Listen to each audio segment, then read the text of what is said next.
नमस्ते साथीहरू, यस रोक्सिया tips YouTube च्यानलमा तपाईँहरूलाई हार्दिक स्वागत गर्न चाहन्छु। आज पनि म नयाँ भिडियोको साथमा उपस्थित भएको छु। यस भिडियोलाई अन्तिमसम्म हेरी यस च्यानललाई लाइक, सेयर, सब्सक्राइब र नजिकै रहेको बेल आइकन दबाउन नभुल्नुहोला, ताकि नयाँ भिडियो अपलोड गर्न साथ सुरुमै तपाईँलाई नोटिफिकेसन प्राप्त हुनेछ। साथै हाम्रो फेसबुक पेज रोक्सिया टिप्सलाई लाइक गर्न नभुल्नुहोला। आज मैले शिक्षक सेवा आयोग माध्यमिक तहको अध्यापन अनुमति पत्रको लिखित परीक्षाको पाठ्यक्रम लिएर आएको छु साथीहरू। यस भिडियोलाई अन्तिमसम्म हेरेर साथ दिनुहोला। शिक्षक सेवा आयोगको 2078 चैत्र 2 को निर्णय अनुसार नयाँ लिखित परीक्षाको पाठ्यक्रम प्रकाशित भएको छ साथीहरू। पूर्णाङ्क रहेको छ 100, उत्तीर्णाङ्क 50, समय 1 घण्टा रहेको छ साथीहरू।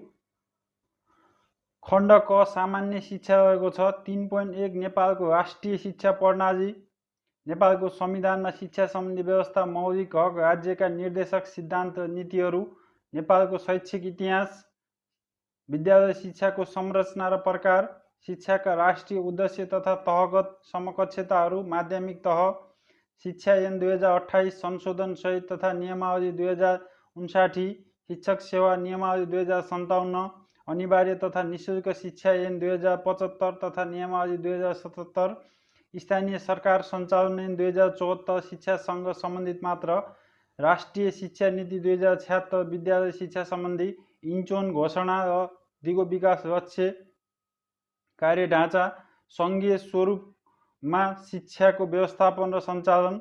त्यसैगरी 3.2 मा शिक्षामा नवीनतम चिन्तन रहेको छ।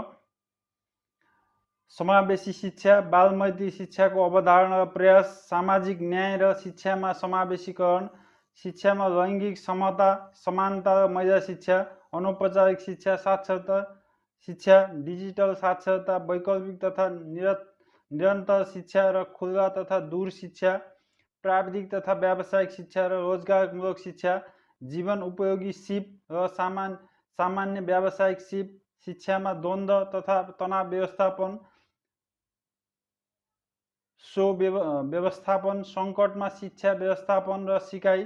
त्यसैगरी 3.3 सिकाइ र बाल मनोविज्ञान, सिकाइको अवधारणा र स्वरूप, सिकाइका सिद्धान्त, व्यवहारवाद, संज्ञानवाद, निर्माणवाद र सामाजिक निर्माणवाद, बाल मनोविज्ञानको अवधारणा, युवा अवस्था र किशोर अवस्थाको बालबालिकाको विकासात्मक विशेषताहरू र सिकाइ।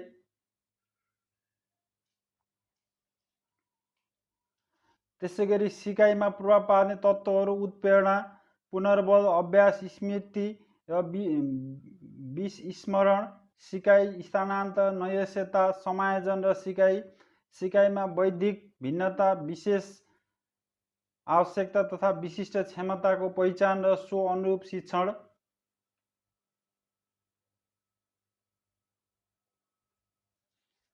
त्यसैगरी 3.4 मा विद्यालय समुदाय सम्बन्ध, विद्यालय समाजको एक सहपद्धतिको रूपमा विद्यालय समुदाय सम्बन्ध तथा समुदाय र अभिभावकको विद्यालयप्रतिको दायित्व, विद्यालय सुधार योजना र यसको प्रभावकारिता, गाउँ नगर शिक्षा योजना, विद्यालयको विकासमा समुदाय परिचालन, विद्यालय विकासमा स्रोत पहिचान, सङ्कलन, वर्गीकरण र परिचालन तथा बजेट व्यवस्थापन, विद्यालय शिक्षामा नागरिक समाज, गैर सरकारी र सामाजिक संस्थाको भूमिका, विद्यालय शिक्षामा सामाजिक परीक्षण र सार्वजनिक सुनुवाई, शिक्षाको विकासमा शिक्षाका पेशागत सङ्घ संस्थाको भूमिका। त्यसैगरी 3.5 शिक्षकको पेशागत दक्षता विकास, शिक्षकको पेशागत विकासको अवधारणा, यसको उपयोग, यसको आवश्यकता र उपयोग, शिक्षाका सक्षमताहरू। त्यसैगरी शिक्षक पेशागत वर्तमान विकासको वर्तमान व्यवस्था र स्वरूप, शिक्षाको पेशागत दक्षता विकासका उपाय एवं प्रचलित मोडेल तथा प्रणालीहरू, विद्यालय सिकाइ सङ्गठनका रूपमा विकास, अध्यापन अनुमति पत्रको आवश्यकता र औचित्य, शिक्षकको नैतिक मूल्य, मान्यता, उत्तरदायित्व र तिनको परिपालना, स्थानीय तह र विद्यालयमा शैक्षिक अनुगमन, सुपरिवेक्षण तथा पेशागत विकासमा सहयोग। त्यसैगरी 3.6 गुणस्तरीय शिक्षा, गुणस्तरीय शिक्षाको परिभाषा, अवधारणा, आयाम र विशेषता, गुणस्तरीय शिक्षाको प्रचलित मापदण्ड र सूचकहरू, विद्यालय शिक्षाको गुणस्तर सुधारका लागि शैक्षिक नीति तथा कार्यक्रमहरू।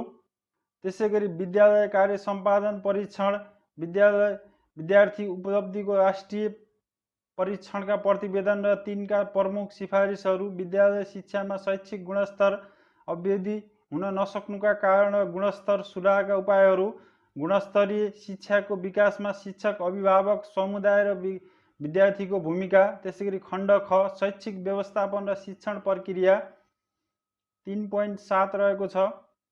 शैक्षिक सुशासन र नेतृत्व, शैक्षिक सुशासनको परिचय र अवधारणा, शैक्षिक सुशासनको नागरिक बडापत्र, उजुरी र गुनासो व्यवस्थापन, विद्यालयको अभियोग व्यवस्थापन र प्रयोग, शैक्षिक नेतृत्वको अवधारणा र प्रकार, आवश्यक सिपहरू, नेतृत्व विकास र प्रयोगमा विद्यालय व्यवस्थापन समिति, प्रधान अध्यापक, शिक्षक र विद्यार्थीको भूमिका, विद्यार्थीको क्षमता प्रस्फुटनमा शिक्षकको भूमिका, शिक्षण सिकाइमा प्रजातान्त्रिक अभ्यासको अवसर, विद्यार्थीमा नेतृत्व दिने समान अवसर सिर्जना, विद्यार्थीहरूमा भएको बहुप्रतिभाको खोज, सो व्यवस्थापन, आत्मचिन्तन र आत्ममूल्याङ्कनको वातावरण निर्माण, समूह परिचालन सम्बन्धी सिप, शैक्षिक नेतृत्व र दीर्घकालीन सोच एवं सृजनात्मकता।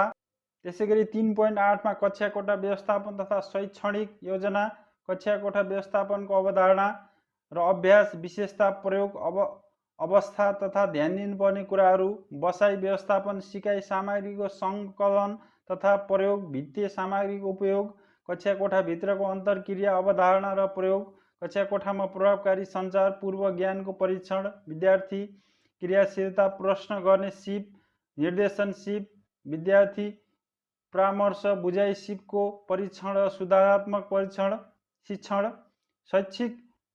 शैक्षणिक योजना र तिनको उपयोग, कक्षा शिक्षण, विषय शिक्षण, मिश्रित शिक्षण, सिकाइका लागि वार्षिक, साप्ताहिक, एकाइ र दैनिक पाठ योजना निर्माण र प्रयोग, शैक्षिक शिक्षक विद्यार्थी तथा विद्यार्थी सम्बन्ध, सामाजिक, सांस्कृतिक तथा भाषिक विविधताको व्यवस्थापन, सह तथा अतिरिक्त क्रियाकलापको योजना तथा व्यवस्थापन। त्यसैगरी 3.9 पाठ्यक्रम तथा विद्यार्थी सहायता प्रणाली।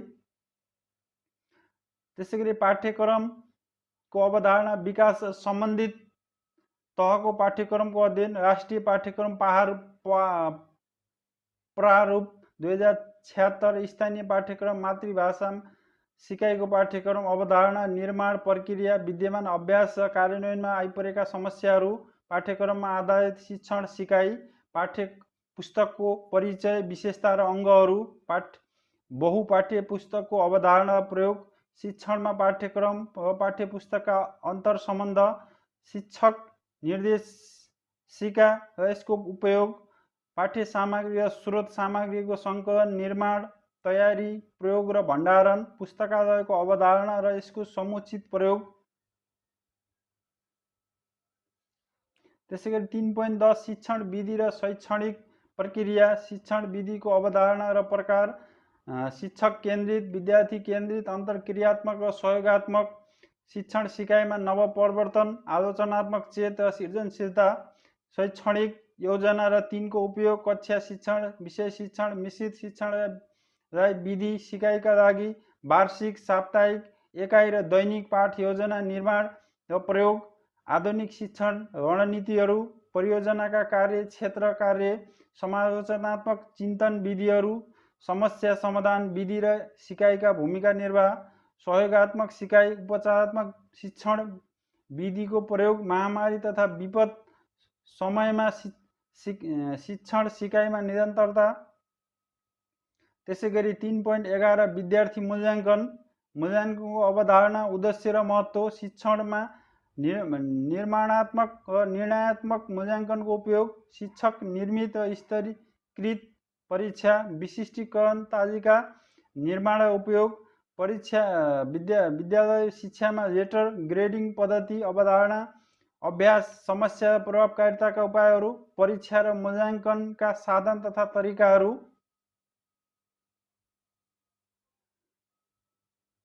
त्यसैगरी नतिजा विश्लेषण र यसको उपयोग, शिक्षणमा निरन्तर मूल्याङ्कन प्रणाली र यसको उपयोग, शिक्षक निर्मित परीक्षाको वैधता र विश्वसनीयता, विद्यालय तहमा लिइने परीक्षाको सञ्चालन, व्यवस्थापन र प्रमाणीकरण, विद्यार्थी मूल्याङ्कनका अभ्यासहरू। 3.12 शिक्षण सिकाइमा अनुसन्धान र प्रयोग, अनुसन्धान, परिचय, उद्देश्य, प्रकार र विद्यालय शिक्षामा अनुसन्धानको आवश्यकता, कार्यमूलक अनुसन्धानको अवधारणा, प्रक्रिया र प्रयोग, कक्षा कोठाभित्र सम्बन्धित विषय शिक्षणका समस्याको पहिचान, प्राप्त तथ्याङ्क तथा नतिजाको विश्लेषण र प्रतिवेदनको तयारी, अनुसन्धानका निष्कर्षहरूको शिक्षण सिकाइमा उपयोग, घटना अध्ययन, परिचय, प्रक्रिया र प्रतिवेदन, कार्यमूलक अनुसन्धान र घटना अध्ययन बीच भिन्नता। त्यसैगरी 3.13 सूचना तथा सञ्चार प्रविधि, शिक्षण सिकाइमा सूचना सञ्चार प्रविधिको आवश्यकता र उपयोग, परिचय, महत्त्व, प्रयोग, चुनौती र ध्यान दिनुपर्ने कुराहरू, शिक्षण सिकाइमा कम्प्युटर, इन्टरनेट जनरलको प्रयोग, कम्प्युटर, अफिस प्याकेज, कम्प्युटर उपयोग गरी शिक्षण सिकाइमा उपयोग गर्ने सामग्री निर्माण तथा प्रयोग, विद्यालयमा प्रयोग गरिने साधारण सफ्टवेयरको प्रयोग सम्बन्धी आधारभूत ज्ञान, शैक्षिक तथ्याङ्क सङ्कलन, विश्लेषण, सम्प्रेषण र प्रयोग, एकीकृत शैक्षिक सूचना व्यवस्थापन प्रणाली IEMIS। त्यसैगरी 3.14 सामान्य बौद्धिक परीक्षण, सामान्य बौद्धिक परीक्षण, शब्द ज्ञान परीक्षण, समरूपता, शाब्दिक वर्गीकरण, श्रेणीक्रम समस्याहरू, छुटेका सङ्ख्याहरू पुरा गर्ने, भिन्न र दशमलव, प्रतिशत र अनुपात, नाफा नोक्सान। 4 मा रहेको छ मूल्याङ्कन। 4.1 मा मूल्याङ्कन विशिष्टीकरण तालिका रहेको छ साथीहरू। यो चाहिँ खण्ड क सामान्य शिक्षा 1 बाट नेपालको राष्ट्रिय शिक्षा प्रणालीबाट 4 वटा क्वेसन आउँछ साथीहरू। ज्ञान तथा बोध तहमा 2, सिपको प्रयोग तह 1, उच्च दक्षता तह 1 गरी 4 वटा। त्यसैगरी शिक्षामा नवीनतम चिन्तनबाट, त्यसैगरी सिकाइ र बाल विज्ञानबाट गरी जम्मा 7 वटा। त्यसैगरी 4 मा विद्यालय समुदाय सम्बन्ध र स्थानीय शैक्षिक योजनाबाट जम्मा 3 वटा। त्यसैगरी 5 शिक्षकको पेशागत दक्षता विकासबाट गरेर 3 टा। त्यसैगरी गुणस्तरीय शिक्षाबाट पनि 3 टा जम्मा। त्यसैगरी खण्ड ख शैक्षिक व्यवस्थापन र शिक्षण प्रक्रिया 7 मा शैक्षिक सुशासन र नेतृत्वबाट, कक्षा कोठा व्यवस्थापन तथा शैक्षणिक योजनाबाट जम्मा 8 वटा क्वेसन। त्यसैगरी पाठ्यक्रम तथा विद्यार्थी सहायता प्रणालीबाट जम्मा 4 वटा क्वेसन। शिक्षण विधि र शैक्षणिक प्रक्रियाबाट र विद्यार्थी मूल्याङ्कनबाट जम्मा 9 वटा क्वेसन। त्यसैगरी 12 मा शिक्षामा अनुसन्धान र प्रयोगबाट जम्मा 3 वटा। त्यसैगरी सूचना तथा सञ्चार प्रविधि र सामान्य बौद्धिक परीक्षणबाट जम्मा 6 वटा क्वेसन गरी जम्मा 50 वटा क्वेसन हुन्छ साथीहरू। प्रत्येक प्रश्नको 2 अङ्क भार हुन्छ। 1 मा परीक्षा प्रणाली वस्तुगत हुनेछ साथीहरू। वस्तुगत परीक्षामा प्रति प्रश्न 2 अङ्कका दरले 50 वटा प्रश्न सोधिनेछ। वस्तुगत प्रश्न तयार गर्दा प्रथम पत्र लेभल फर्स्टका 40%, द्वितीय तह लेभल सेकेन्डका 30% र लेभल तृतीयका 30% गरी जम्मा 100% हुनेछ। त्यसैगरी 3 मा यस परीक्षाको लागि 1 घण्टा समय छुट्याएको छ। 4 वस्तुगत बहुवैकल्पिक प्रश्न मल्टिपल चोइस प्रश्नहरूको उत्तर सही दिएका प्रत्येक सही उत्तरहरू बापत 2 अङ्क प्रदान गरिनेछ। त्यसैगरी यस पाठ्यक्रममा परेका ऐन नियमहरू तथा कार्यक्रम परीक्षा मितिभन्दा 3 महिना अगाडिसम्म संशोधन भएका, हटाइएका अथवा थप गरिएकालाई पाठ्यक्रमभित्र प्रयोग भएको मानिनेछ। यो पाठ्यक्रम 2078 चैत्र 2 गतेदेखि हुने परीक्षामा लागू हुनेछ साथीहरू। यो चाहिँ माध्यमिक तहको लाइसेन्सको लागि हुने परीक्षाको पाठ्यक्रम रहेको थियो साथीहरू। आजको भिडियोमा यति नै साथीहरू। यस्तै नयाँ भिडियो हेर्नको लागि यस च्यानललाई सब्स्क्राइब गर्नुहोला र नजिकै रहेको बेल आइकन दबाउन नभुल्नुहोला, ताकि नयाँ भिडियो अपलोड गर्न साथ सुरुमै तपाईलाई नोटिफिकेसन प्राप्त हुनेछ। साथै हाम्रो फेसबुक पेज रोक्सिया टिप्सलाई लाइक गर्न नभुल्नुहोला। भिडियो कस्तो लागिरहेको छ कमेन्ट बक्समा कमेन्ट गर्नुहोला। तपाईहरुको एक लाइक, एक सब्स्क्राइब आगामी दिनहरूमा यस्तै नयाँ भिडियो बनाउन मोटिभेसन गर्नेछ। धन्यवाद।